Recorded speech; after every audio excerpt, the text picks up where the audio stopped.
Hello, my lovelies! Something really exciting happened to me last week, and I wanted to share it with you in the form of this tutorial because I actually learned a lot. So I was on Instagram, and over there, one of the other illustrators that I follow posted that he had too much work. What a wonderful problem to have!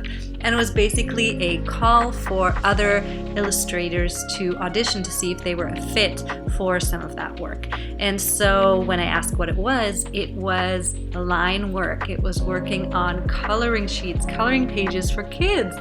I went for it and I tried out, and I actually did not get the gig, but I learned so much in the process, and I really want to share with you how I did that, because maybe you're also trying to learn how to do a digital color page, and this little tutorial will hopefully teach you how to do that.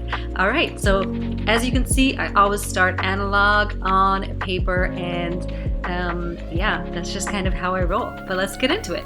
So now I have some paper versions of some quite imperfect sketches. You can see some of the pencil still underneath. You can see the lines are a little shaky, and you can also see I have different parts on different pages. I don't really have the layout I'm looking for, but that's no problem because I'm going to take this and fix it all up in Procreate.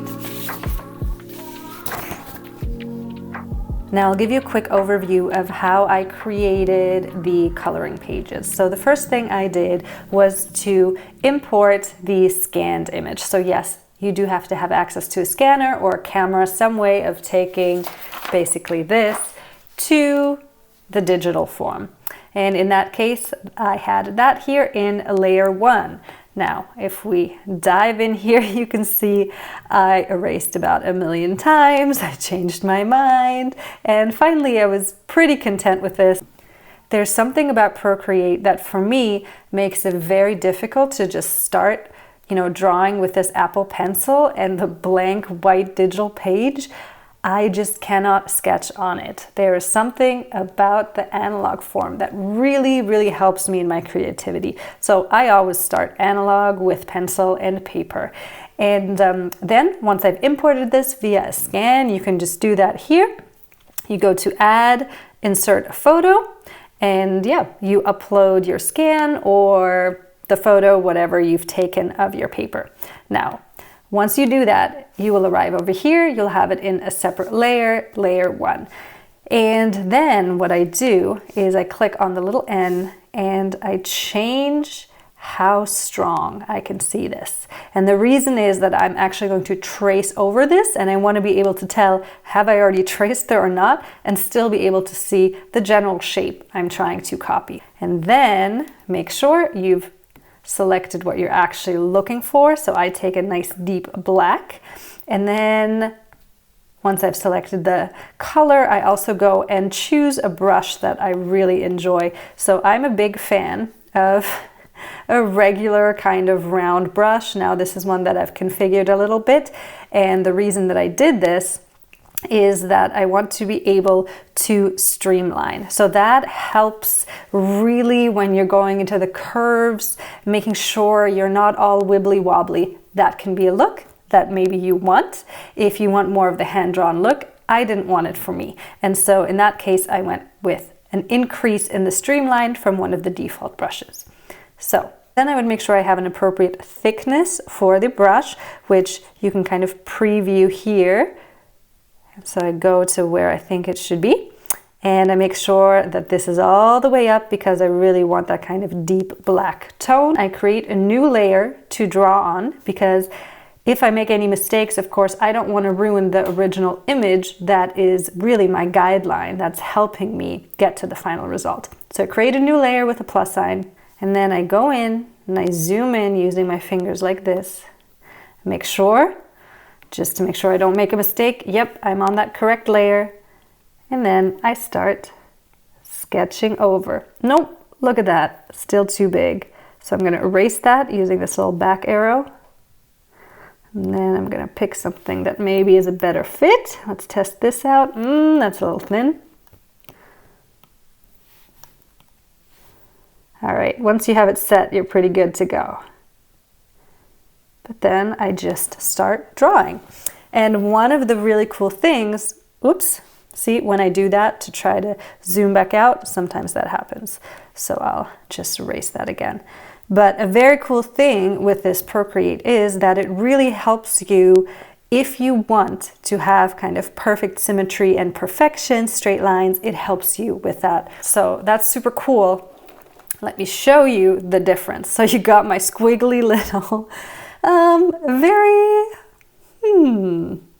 whimsical attempt at a sun up there. But I knew that in the final result, I didn't want it like that. I wanted it to be a clear round shape. So the great thing is Procreate assists you with that. So just go like this and boom, did you see that?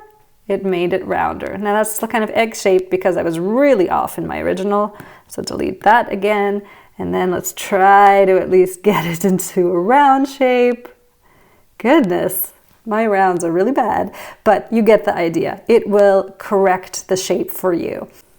We have the fence, for example, and if I just hold down and I don't let go, before the line straightens, it will straighten itself. So that is super cool. And then one final tip I have for you is after all this is done, if I realize this is actually quite crooked, what I can do is I can use the lasso tool, which is right up here, and I can select something to move it and adjust the angle, which is really helpful in the case of such crooked things, or if I just change my mind about composition, or if I'm starting with two starting images like this and I'm actually trying to arrange them together. So it's easy to drag and drop, cut and paste images that you've scanned in or drawn. So again, use the lasso tool and don't start talking like I just for 30 seconds. But get right in there. And you hold down this pen until you've come full circle to your starting point.